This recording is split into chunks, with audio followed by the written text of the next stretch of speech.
Good day, sir. This is my presentation in midterm 1. So, 140 students were enrolled for the first semester. So, ang magiging universal natin is 140.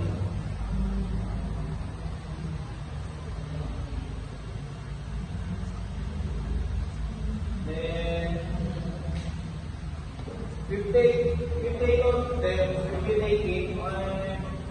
be taking math class.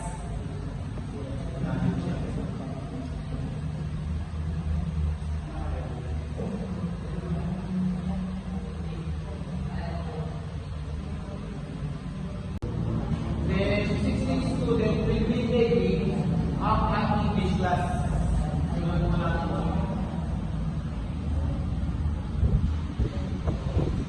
Then, 53 will be taking science classes.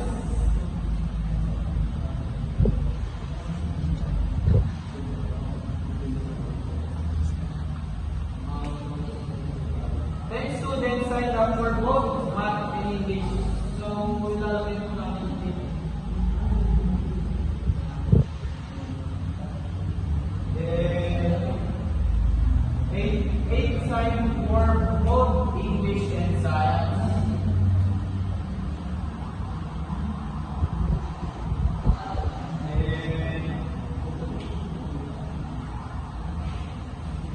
And 12 signed for both math and science.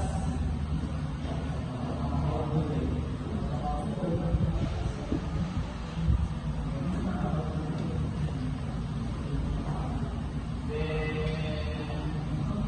5 students enrolled in 3 all subjects.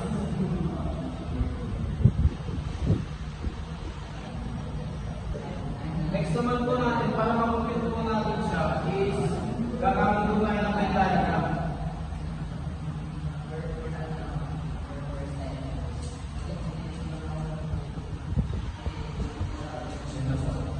And para makakumpit natin siya ng maayos at di tayo nito, lalagyan po natin siya ng indicator ng subject.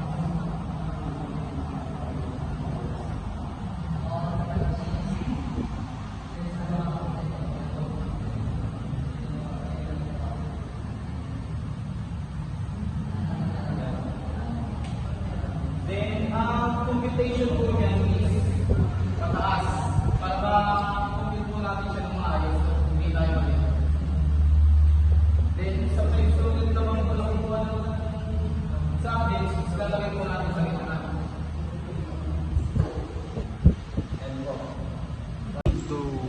Then, math science, paano mo siya makukuha? Gagawin mo natin is, i-minus natin ng 5 sa 12. So, 12 minus 5 is equal to 7.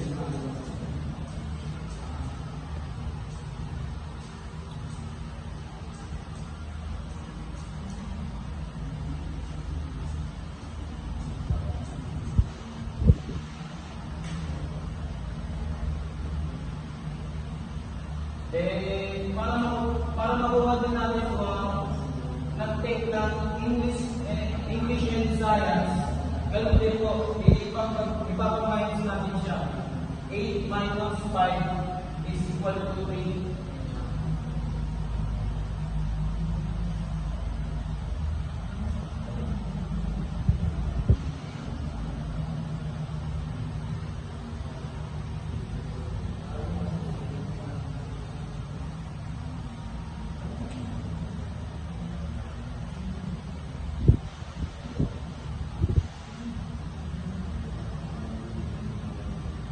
Then, sa math and English naman po,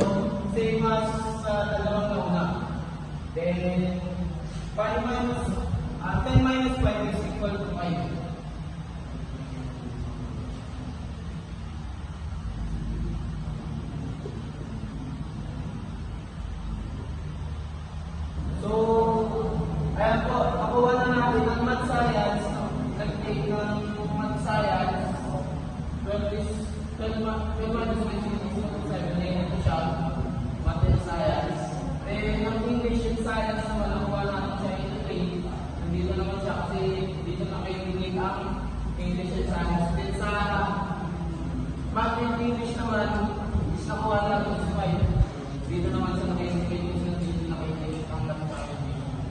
So, paano natin siya nakuha? Minus natin siya sa 5 na nag-take ng tatlo. Nag-take ng tatlong subjects. Then, paano naman po natin makuha yung total of student ng math?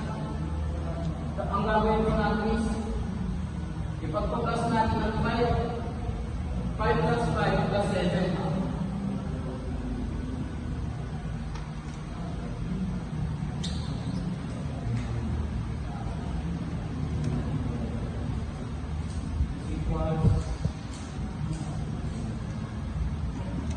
Yan po. Nang nakuha na po natin siya, i-minus ko rin po natin siya sa total ng student na nag-take ng 70 minus 58. 70 minus 58 is equals to 41. So, ilalagay mo na ito.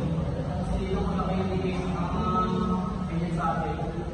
So, paano po natin nakuha ang total ng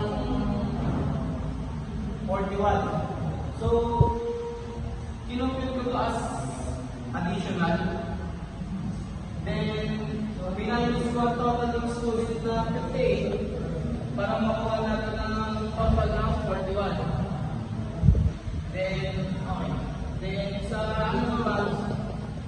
English, total ng English, ganun lang din po.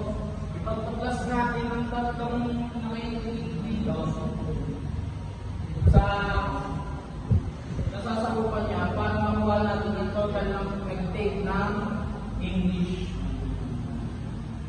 So,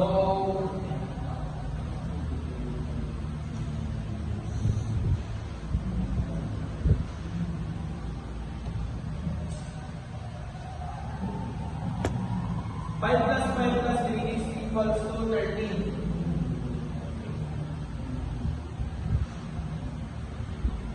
Then, para makuha natin ang total ng student na kumuha ng English lang, then, ipa-minus natin siya sa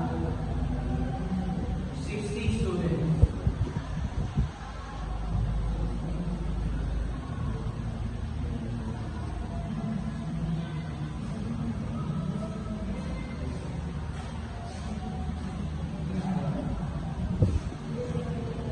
Yeah.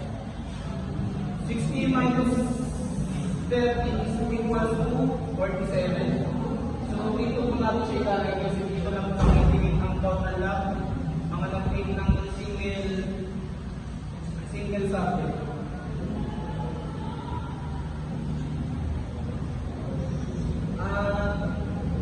Pasensya na rin kasi nagkamali ako. Babalik na rin ako kasi mali ako.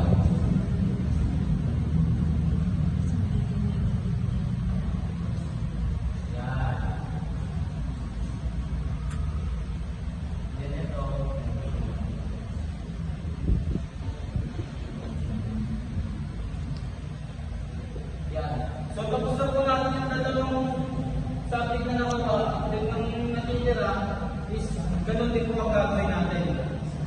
Ipag-additional po natin yung mga tatlo para makuha natin ang total ng student na nasa sakupan niya bago natin yung sa total student na nag-take ng science.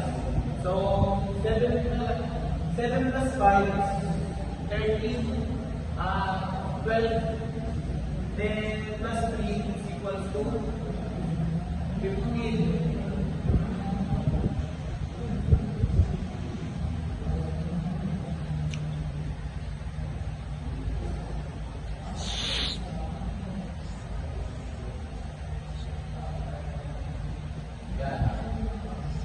Once na nakuha na natin yung at na itong tatlo, i-minus naman natin siya sa 53 students.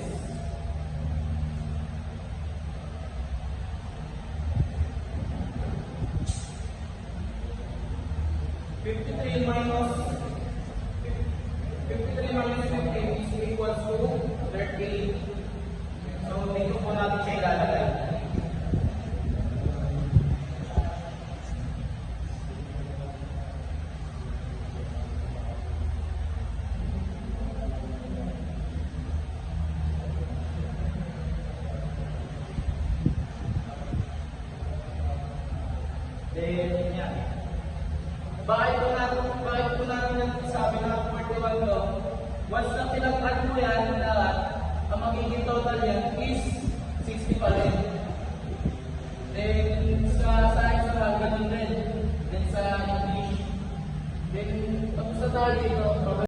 So, babalik po tayo sa ating question. How many students were enrolled in math? Kaya nakikita natin, ang magiging total ng estudyante na kumuha ng math is 41. So, ang sagot po sa letter D ng tanong is 41.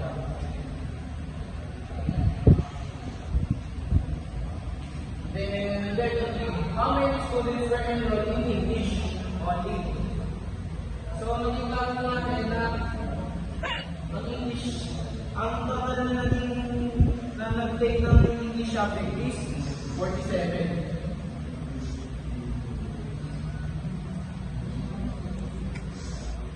Then, letter C. How many students were enrolled in science only? So, nakita lang po natin sa aking computation na nakuha po natin ang naging total po ng ating computation is 38. So, 38 total.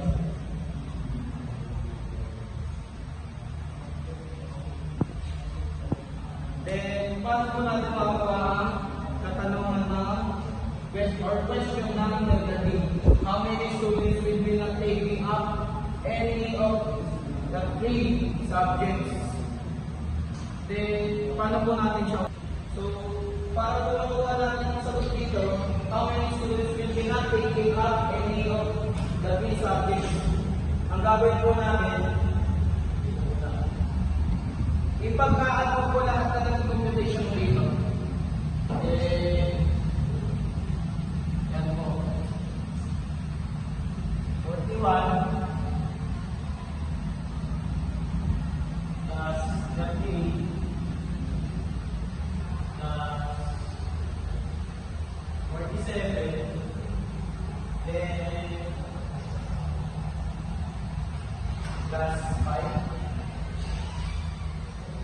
plus 5 and plus 7 plus 8.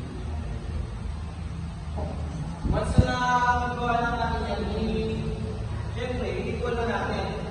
Then, ang total po niyan is 146. Then, paano po natin makukuha yung sagot sa letter D? Ipag-minus po natin ang 140 sa 146. So, 146 minus 140. 146 minus 140 is equals to 6. So, ang magiging sagot po natin sa letter D